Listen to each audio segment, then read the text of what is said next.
Hi, I'm Mike Sandover with Northwest School of Fly Fishing Virtual Fly Fishing Academy. And today I want to talk about nymph fishing. In particular, how do we start? Where do we begin?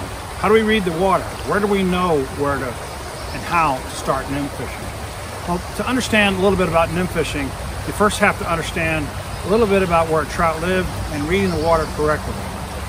Trout live in fast-moving water. They don't live in slow water. They live in fast-moving water. Pocket water, full of boulders, inside curves of a river where it turns inside. They live in long tailouts, short tailouts. They're living on the seams, and the seams where fast water and slow water meet. So when we're reading the water, we have to look for seams. Flat water doesn't have seams. There's nothing there in flat water for trout. They're spooky in there. They don't have eyelids. They can't get out of the sun.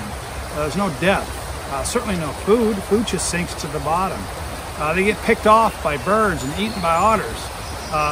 They just don't like living there. They're not comfortable there. Where they like to live are on the seams of fast-moving water. So when we're reading the water, we have to look for those places. Once you start understanding a little bit about how a trout lives, then you can start understanding a little bit about where they are in the river. You got to think like a fish. If you start thinking like a trout, understanding a little bit about their behavior in the river, it's going to put you on the right spot at the right time. Now, strategically, if you look behind me here, that's a nice little run going through there.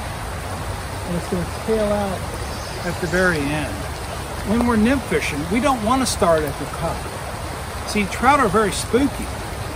There's nothing on God's earth spookier than a trout, than a non-feeding trout. If we're at the top of a run, fish have their heads in the current and they can see you. They can actually see you and you can scare them. If you're lucky enough to catch a fish at the top of the run, more than likely that fish is going to run the length of this run right here, and it's going to take you with it, and it's going to scare all those fish in there. From a strategic standpoint, when you're nymph fishing on a run like this, I want to start at the very bottom and I want to work my way up to the top of the run. That way I'm not spooking fish. The fish that I scare are right in front of me and behind me.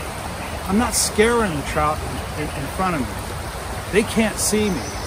So I'm working the top of the run, the bottom of the run down, and if I do catch a fish, it's going to run down current. If I'm lucky, it's going to run down current. And when I release that fish, then I can move up. And when I'm moving up, it's going to shorten my cast, make my cast a little more accurate, because those fish can't see me. And you work your way up a tail out along those seams. That's fishing a little on the smart side, but it's more of a strategic type thing you want to do. So think about that next time you're on the river and you want to know where to nymph fish. And if you take on a little bit of strategy, start thinking like a trout, I think you'll do a lot better. For more information on trout fishing, look me up on Northwest School of Fly Fishing, nwschoolofflyfishing.com, Virtual Fly Fishing Academy. See you there.